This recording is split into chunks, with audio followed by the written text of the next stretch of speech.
Hello everyone, welcome back to my YouTube channel hashtag study. और आप सभी को पता है यहाँ पर आपको बीएड के lesson plan with unit plan, miniatures etcetera एकदम फ्री में प्रोवाइड करवाया जाता है। तो वीडियो में एंड तक बने रहें और वीडियोस अच्छे लगे तो प्लीज मेरे चैनल को सब्सक्राइब कीजिएगा एंड शेयर कीजिएगा। आज हम फिर से एक नया लेसन प्लान स्टार्ट करने वाले हैं और हमारी यूनिट चल रही थी जिसका नाम है हमारे आसपास के पदार्थ, या हम इसे पदार्थ नाम भी दे सकते हैं, यानी कि द मैटर सराउंडिंग अस। और इसी का ही आज है हमारा 3rd नंबर का लेसन जिसे हम स्टार्ट करने वाले हैं। हमारे लेसन का नाम है, लेसन कहो या टॉपिक कहो बात एक ही है, पदार्थों में अवस्था परिवर्तन, यानी कि the changes of state in matter. आज बारिश का मौसम है तो हो सकता है आपको काफी सारा साउंड सुनाई दे। तो चलिए स्टार्ट करते हैं। इंपॉर्टेंस ऑफ लेसन यानी कि पाठ का महत्व क्या है कि विद्यार्थी पदार्थों की अवस्थाओं में होने वाले परिवर्तन के बारे में विस्तार से अध्ययन कर सकेंगे। पाठ्य वस्तु विश्लेषण की बात करते हैं जिसमें आपको टॉपिक का नेम लिख देना है, पदार्थों में अवस्था परिवर्तन। इसे 3 पार्ट में डिवाइड करके तीनों टीचिंग पॉइंट। पहला है हमारा ठोसों का द्रवों में परिवर्तन, द्रव का गैस में परिवर्तन और गैस का ठोस में परिवर्तन। फिर आता है आपके पाठ के उद्देश्य। पाठ के उद्देश्य आप सभी को पता है 4 प्रकार के होते हैं, जिसमें सबसे पहला है हमारा ज्ञानात्मक, कि विद्यार्थी पदार्थ की अवस्थाओं के बारे में प्रत्यास्मरण कर सकेंगे और विद्यार्थी पदार्थ में होने वाले अवस्था परिवर्तन के बारे में प्रत्यभिज्ञान कर सकेंगे। उसके बाद में आता है आपका अवबोध, कि विद्यार्थी पदार्थों में अवस्था परिवर्तन से संबंधित तथ्यों को जान सकेंगे और विद्यार्थी अवस्था परिवर्तन संबंधित विभिन्न प्रकार के उदाहरण दे सकेंगे। ज्ञानोपयोग की बात करते हैं, विद्यार्थी अपने दैनिक जीवन में इस ज्ञान का उपयोग कर सकेंगे और विद्यार्थी पदार्थों से संबंधित ज्ञान का उच्च कक्षाओं में उपयोग कर सकेंगे। कौशल की बात करते हैं कि विद्यार्थी विभिन्न प्रकार के पदार्थों के अवस्था परिवर्तन का मॉडल बना सकेंगे और विद्यार्थी पदार्थों में अवस्था परिवर्तन के प्रयोग कर सकेंगे। हो गया आपका कौशल यानी कि स्किल का। फिर हम बात करते हैं शिक्षण अधिगम सामग्री यानी कि सिंपली कहे तो हमारा टीएलएम। सबसे पहले आता है आपका सामान्य शिक्षण सामग्री जो सभी में सेम होती है, चौक, डस्टर, रोलर बोर्ड और पॉइंटर यानी कि संकेतक। फिर आता है आपका विशिष्ट शिक्षण सामग्री यानी कि स्पेशल। हमारे टीएलएम क्या होते हैं, तो उसमें हमारे होते हैं 2 चार्ट और 1 मॉडल। तो पहला है कि ठोस का अवस्था परिवर्तन का चार्ट और द्रव का अवस्था परिवर्तन का चार्ट। फिर आता है ऊर्ध्वपातन विधि का मॉडल। ठीक है, विधि और प्रविधि की बात करें सभी में सेम होती है, प्रश्नोत्तर, प्रदर्शन और व्याख्यान विधि। पूर्वानुभव कि विद्यार्थी पदार्थ व पदार्थ की अवस्थाओं के बारे में सामान्य जानकारी रखते होंगे। प्रक्रिया की बात करें तो इसमें आपकी 2 टेबल बनती है। सबसे पहले टेबल होती है आपकी प्रस्तावना की यानी कि इंट्रोडक्टरी स्किल की, और इसमें आपके 5 जो है वो क्वेश्चन होते हैं। पहला है आपका कि द्रव का अन्य नाम क्या होता है, पदार्थ होता है। पदार्थ की कितनी अवस्थाएं होती है, 3 अवस्थाएं। तीनों ही अवस्थाओं के नाम बताइए, ठोस, द्रव और गैस।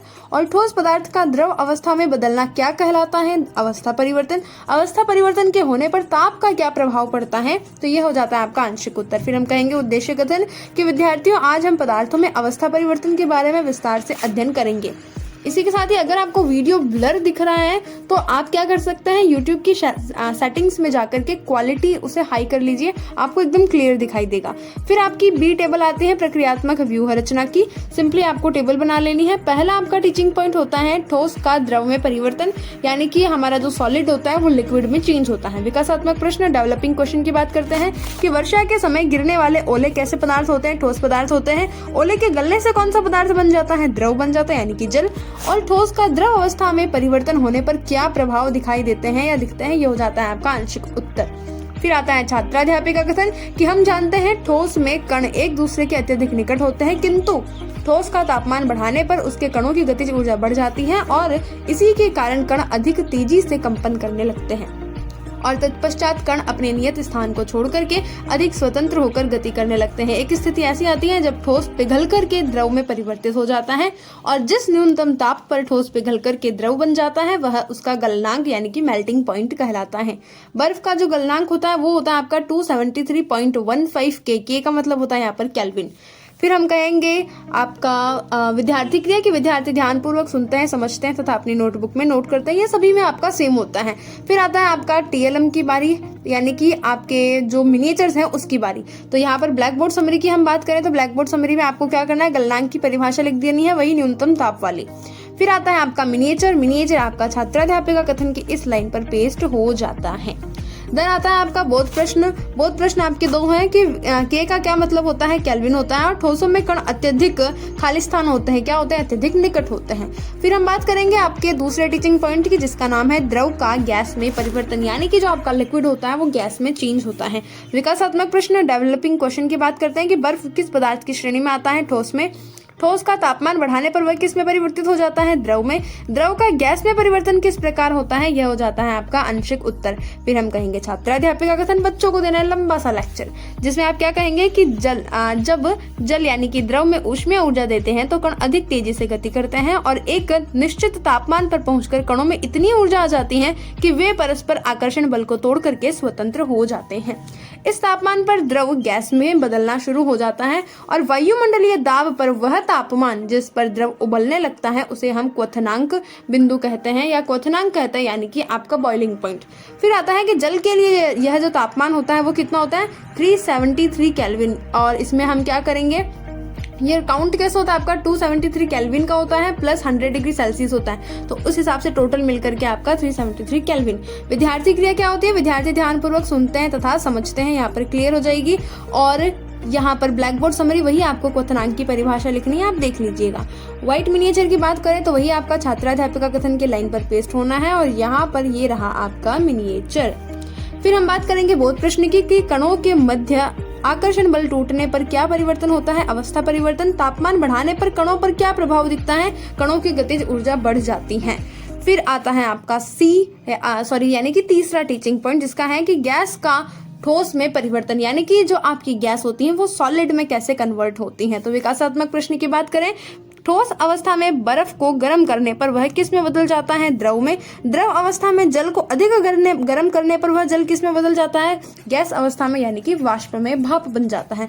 तो गैस अवस्था से ठोस अवस्था में परिवर्तन किस विधि के द्वारा होता है? यह हो जाता है आपका आंशिक उत्तर। छात्राध्यापिका कथन की हम जानते हैं तापमान बदल करके पदार्थ को एक अवस्था से दूसरी अवस्था में परिवर्तित किया जा सकता है और गर्म करने पर पदार्थ की अवस्था बदल जाती है, लेकिन कुछ पदार्थ ऐसे होते हैं जो द्रव अवस्था में परिवर्तित हुए बिना ही ठोस अवस्था से गैस अवस्था में और गैस अवस्था से सीधे ही ठोस अवस्था में बदल जाते हैं। द्रव अवस्था में परिवर्तित हुए बिना गैस अवस्था में, यानी कि ठोस का गैस अवस्था में बदलने की जो क्रिया होती है उसे हम ऊर्ध्वपातन कहते हैं और गैस से सीधा ठोस बनने की प्रक्रिया को हम निक्षेपण कहते हैं। फिर आता है विद्यार्थी क्रिया, वही ध्यानपूर्वक सुनते तथा समझते हैं। मिनिएचर की बात करें तो वही आपका ऊर्ध्वपातन जो विधि है आपको उसकी डेफिनेशन लिख देनी है।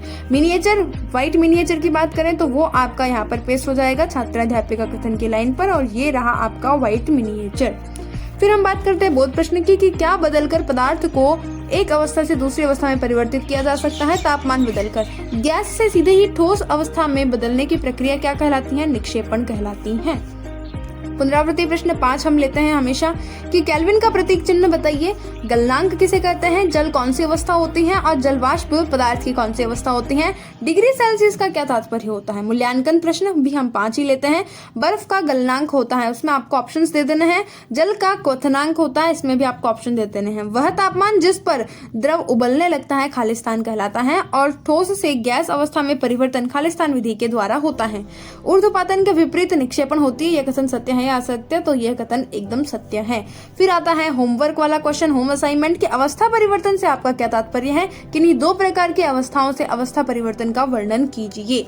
संदर्भ राजस्थान राज्य शैक्षिक अनुसंधान एवं प्रशिक्षण परिषद उदयपुर। समालोचनात्मक स्वमूल्यांकन की अगर हम बात करें कि विद्यार्थी दैनिक जीवन से संबंधित उदाहरणों के माध्यम से पाठ को सरलता पूर्वक समझ सके। अगर वीडियो अच्छा लगा हो तो चैनल को सब्सक्राइब करना बिल्कुल भी ना भूले। वीडियो को लाइक कीजिएगा।